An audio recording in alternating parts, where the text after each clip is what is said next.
Bonjour mes amis, en venant ici, j'étais coincé dans un embouteillage de malades. Ils sont en train de faire une piste cyclable. Vous savez, quand je suis arrivé en Occident, je me souviens les mots-clés que j'entendais autour de moi. C'était réacteur nucléaire de 4e génération, le tunnel sous la Manche, la construction européenne, le projet Airbus. C'était ce genre de mots-clés que j'entendais. Un monde en construction qui se surpassait. Et en fait, aujourd'hui, l'horizon de l'Occident, c'est la piste cyclable. Parce que on le sait qu'à terme, l'homme moyen passera 95% de sa vie à 8000 mètres autour de son lieu de naissance. Les déplacements sera pour les seniors. Beaucoup de choses seront pour les seniors. La douche, le bain. Alors, le bain, c'est verboten. Le bain, vous n'y pensez plus déjà. La bouffe chaude, je disais. Les voyages, les sorties. Tout ça, ça sera du passé. Il faut laisser de l'espace. Vous savez, quand vous regardez quelqu'un comme Bill Gates, par exemple, moi, je ne veux pas critiquer, mais quand vous regardez quelqu'un comme Bill Gates, qui pense qu'il y a trop de monde sur Terre, moi, je vais vous dire un truc. Quand on dit il y a trop de monde sur Terre, c'est pas tout le monde qui occupe le même espace. C'est pas tout le monde qui a besoin de la même énergie, de la même étendue. Alors des gens qui sont extrêmement riches, prenez des gens comme Bill Gates par exemple, mais je ne cite pas que lui. Ceux-là, ils ont besoin de beaucoup d'espace, ils ont besoin de vide, ils ont besoin d'espace pour leur golf, ils ont besoin d'une île entière. Vous allez à la plage, quand vous allez à la plage, vous cherchez quoi? Vous cherchez un lieu où construire votre tente temporaire, où planter votre parasol. C'est ce que vous cherchez. Eux, ils veulent une île entière, rien que pour eux. Et en fait, quand ils ont une résidence, je veux dire, la niche du chien, elle est plus grande que ta maison. Ils ont besoin d'espace. Tellement d'espace qu'en réalité, ces gens-là, on est aujourd'hui 8 milliards, tu prends quelqu'un comme Bill Gates, si ça se trouve, lui et sa famille, ils ont besoin d'autant d'espace que 500 millions d'humains peut-être. De sorte qu'en réalité, si tu mettais, imaginons que la Terre était vide, et qu'il y avait 16 personnes comme Bill Gates et sa famille, imagine, il y a 16 familles Bill Gates, la 17e qui arrivera, la 17e pensera qu'il y a trop de monde, pensera que la Terre est trop pleine, commencera à avoir littéralement des idées d'eugénisme. D'accord? C'est ça le truc. Hein? Ces gens ne voient pas la vie comme vous et moi. Okay? La personne normale, par exemple, va payer une fortune pour son énergie. Il y a des gens, ils remplissent le carburant de leur voiture, ils ont une dépression post-plein. Elle est connue, cette dépression. Eux, c'est pas le problème. Non, pas ce genre de problème.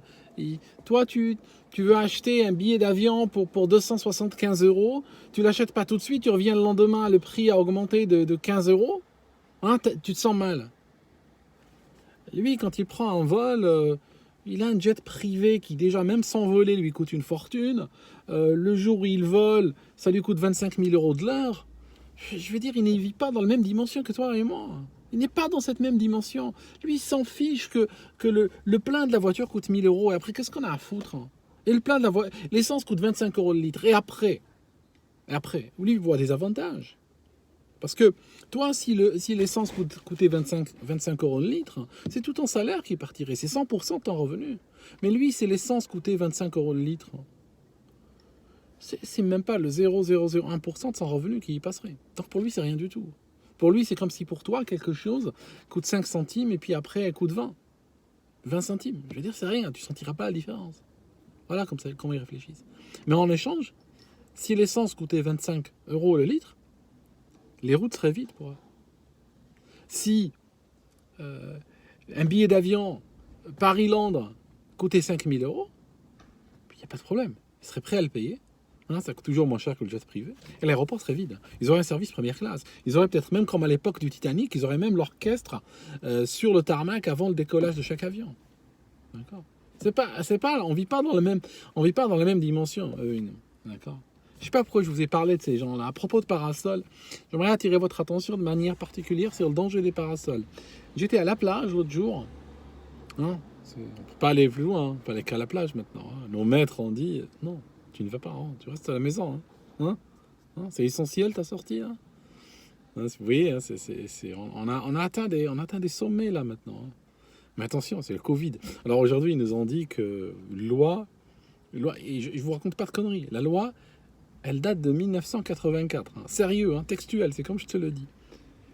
Qui permettrait de détruire les maisons des gens affectés de Covid.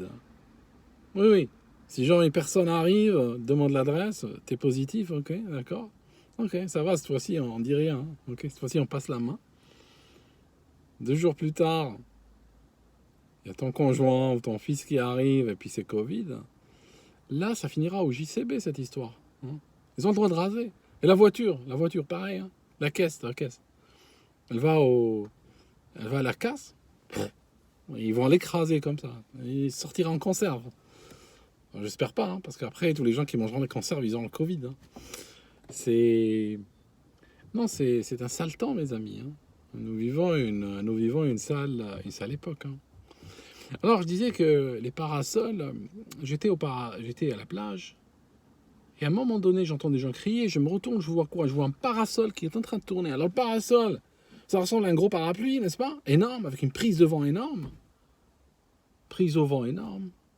Surmonté de quoi? Surmonté, je vous le donne en mille, d'un javelot.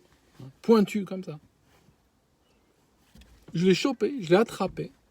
Il était à 30 cm du visage de ma fille. Il était en train de jouer, elle n'a rien remarqué. Je l'ai attrapé. Je l'ai rendu à son propriétaire. Et honnêtement, j'ai pensé que c'était un truc qui arrive une fois sur 1 million.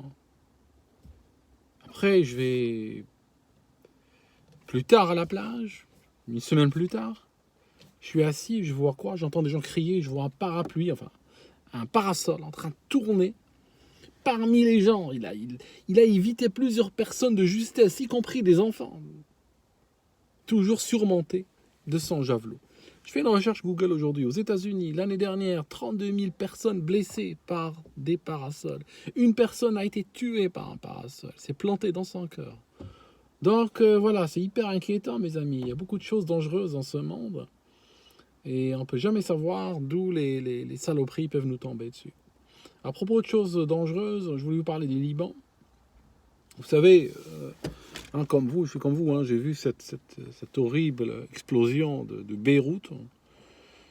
En fait, il y a eu dans l'histoire énormément d'explosions qui ont eu lieu à cause de ce qu'on appelle du nitrate d'ammonium. Alors le nitrate d'ammonium, vous savez, je ne le crie pas trop sur les toits, mais entre nous, on peut se le dire, j'ai étudié chimie pendant des années, chimie pour l'ingénieur, alors bon, je ne le dis pas trop parce que par les temps qui courent, un rebeu ayant étudié la chimie, c'est vrai que, surtout que j'ai étudié l'aviation aussi, donc c'est vrai que des fois, moi-même, je suis juste comme ça, tout seul, je me sens coupable, tu vois, je veux dire, j'ai rien fait, je suis juste comme ça, et je me dis, c'est pas possible, il y a une voix qui me dit, mais t'es suspect, toi, un arabe qui a étudié l'aviation et la chimie, non, c'est pas possible, ça.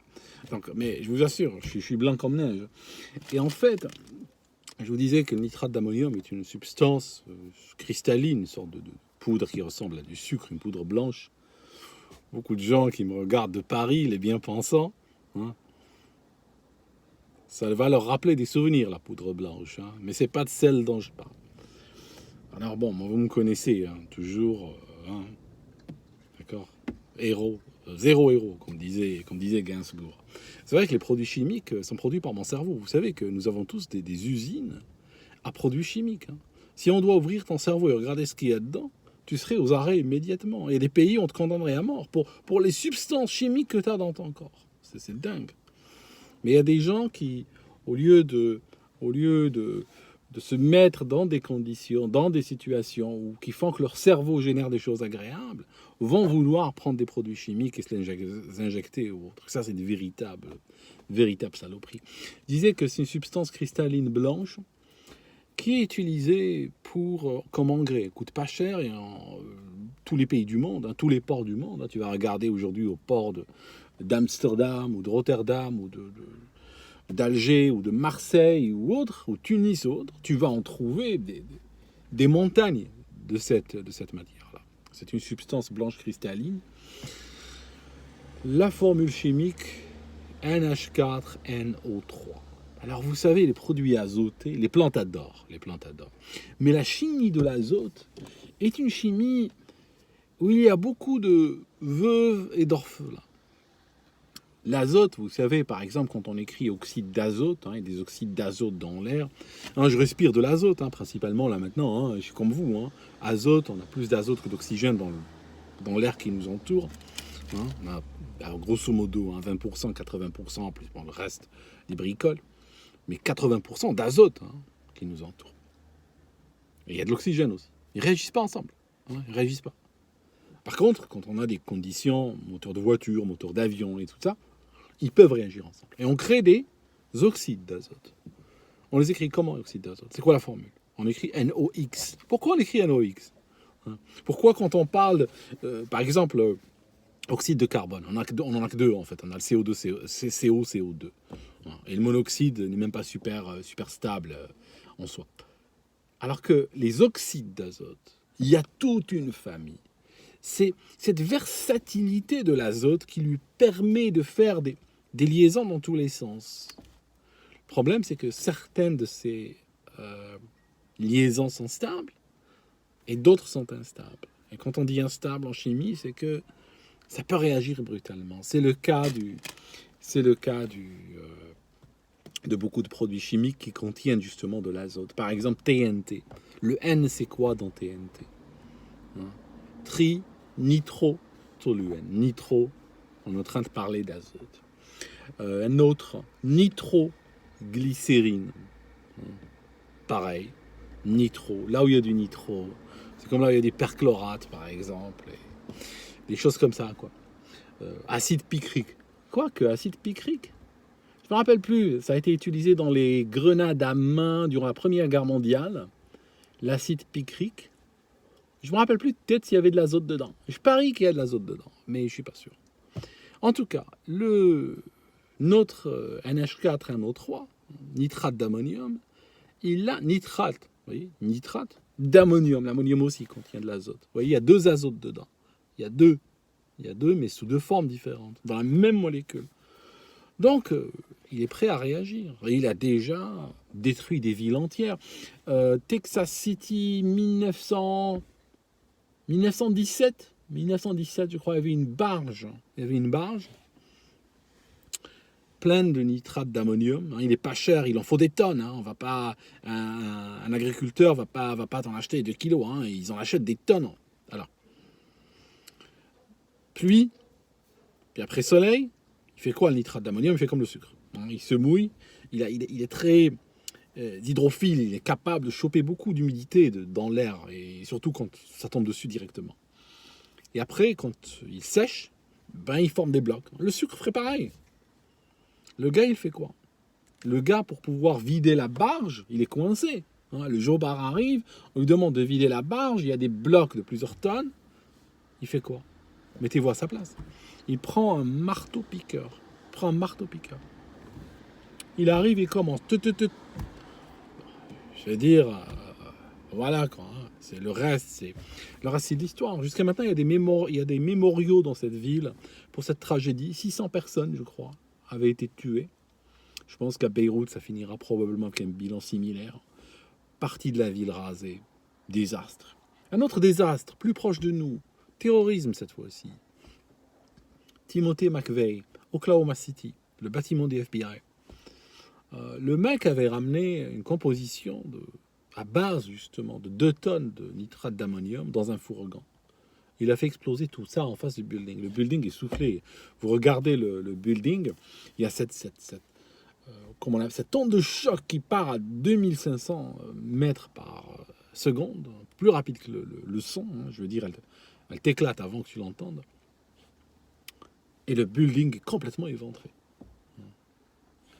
Le gars, il a utilisé... j'essaie de bloguer responsable, je ne vais pas parler des détails, mais ils sont dans le dossier d'accusation et tout ça. Et donc, ce n'est ni la première ni la dernière fois, malheureusement, cette histoire de... Il y en a d'autres, il y a d'autres cas. Il y en a une fois, je crois, au Nevada aussi. Ça a tué pas mal de monde. Malheureusement, ce produit, on le trouve partout. Et donc, il n'explose pas tout seul. Hein. Je peux en avoir un sac de 50 kilos dans ma voiture. Rien va arriver. Hein. Il ne va pas exploser tout seul. Il est assez stable, on va dire. Il tolère les chocs, il tolère beaucoup de choses. Je vous ai dit que le gars, pour le faire sauter, il a dû utiliser un marteau-piqueur. Par contre, là, ce qui a dû se passer vraisemblablement à Beyrouth, c'est que il y avait un stock de 2700 tonnes. C'est énorme, 2700 tonnes. Il a fallu 2 tonnes à Timothy McVeigh pour arracher un building entier. Donc 2700 tonnes, il y a de quoi faire. Ça a été entendu jusqu'à Chypre. Chypre, c'est au large, 200 km de là. Donc, il y a 2700 tonnes de ce produit qui sont là depuis des années, semble-t-il. Donc, cristallisé, poussiéreux, tout ça. Je pense que personne n'avait envie d'aller toucher ça. Et la vie reprend son cours. Et donc, d'autres produits ont été stockés à côté. Vous savez, quand j'étais étudiant en chimie, on avait au laboratoire, on avait des armoires pour stocker les produits chimiques. Alors, au fond, on avait une armoire avec les oxydants. Par exemple, on va trouver, je ne sais pas moi, de l'acide chlorhydrique, de l'acide nitrique, des trucs comme ça, les acides en particulier, les acides forts. Et de l'autre côté, on allait trouver ce qu'on appelait les réducteurs. D'accord, on va aller par exemple trouver les produits aromatiques, les alcools à chaîne longue, etc. Donc on les mettait de l'autre côté. Il y avait 10 mètres entre les deux armoires. Jamais on les stockait ensemble. Pourquoi ? Parce qu'on sait bien qu'ils peuvent réagir ensemble. Le truc, c'est que ce port donc, de Beyrouth, avec le temps, les gens ont oublié ce qu'il y avait. Ont oublié ces montagnes d'ammonium, de nitrate d'ammonium. Ça fait des années que c'est là, ça n'a jamais explosé, ça n'a jamais gêné personne. Bon, on considère ça comme de la farine ou comme du sucre. Personne ne s'en inquiète. Et ils ont commencé à stocker des choses à côté. Je ne sais pas moi, peut-être des fûts de carburant, peut-être des armes, des munitions, des choses comme ça.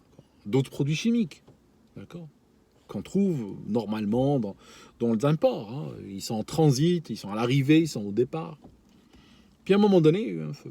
Donc c'est ce qu'on voit. On voit le feu d'abord, on voit ce feu, avec cette grande fumée qui monte dans le ciel. Et quand ceux qui filment montrent un petit peu de près, on voit des crépitements, on voit des flashs. Ça m'a l'air plus d'être des flashs peut-être de munitions ou d'armes que des flashs parce que ça a été dit au départ que c'était des feux d'artifice. Je suis pas très chaud sur le feu d'artifice. J'ai comparé avec des feux d'artifice.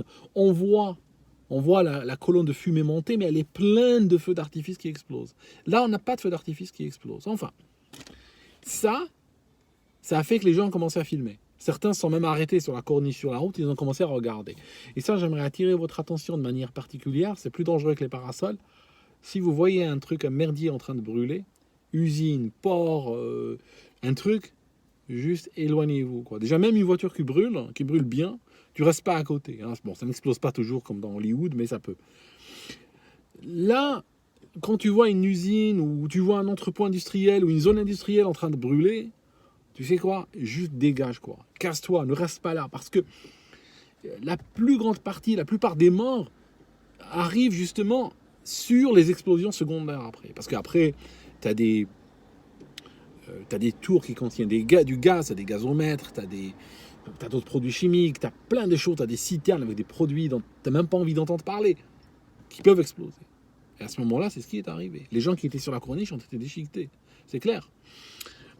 Les gens qui filmaient depuis leurs apparts et tout, un truc super important. Vous savez, ma tante habitait à Lausanne une époque. Elle habitait à Écublanc, canton de Vaud, pas très loin de l'école polytechnique où j'étudiais après. Et il y a eu une explosion de gaz dans son immeuble. En fait, il y avait un tuyau de gaz qui reliait plusieurs immeubles dans le quartier. Et puis, il commençait à la cave en dessous de chez elle. Elle était au premier étage, enfin au rez-de-chaussée, on va dire, même s'il était un peu élevé, ce bâtiment. Et puis en dessous, il y avait la cave. Et donc, les gens du service du gaz sont arrivés. Ils ont ouvert ce tube. Ils l'ont mis à l'air à plusieurs endroits dans le quartier. Et ils sont partis prendre un verre quelque part dans un bistrot, un d'ici de Chasselas. Voilà. Et puis, ils sont revenus 1 heure plus tard. Voilà. 1 heure plus tard, dans leur sens, le tuyau de gaz était vide. Le gaz était parti, à leur sens. Et le mec, il arrive, une clope, sérieux, c'est comme je vous le dis, une clope à la bouche, et il se penche vers le tube comme ça, pour regarder. Voilà. Il se passe quoi? Pam! Explosion. Ma tante était assise sur son divan. Elle m'a dit que le sol, la dalle, s'est ouverte en deux et elle est retombée. Elle a échappé belle parce que, et c'est là où le danger sur lequel je voulais attirer votre attention, c'est que dans ce genre d'explosion, le danger, quand t'es proche, c'est clair, quand t'es proche, bon là, c'est clair, t'es parti, hein, t'es dans un autre monde. Par contre, si t'es un peu plus loin, il y a une onde de choc. L'onde de choc, elle peut faire mal aux oreilles, peut faire tomber par terre.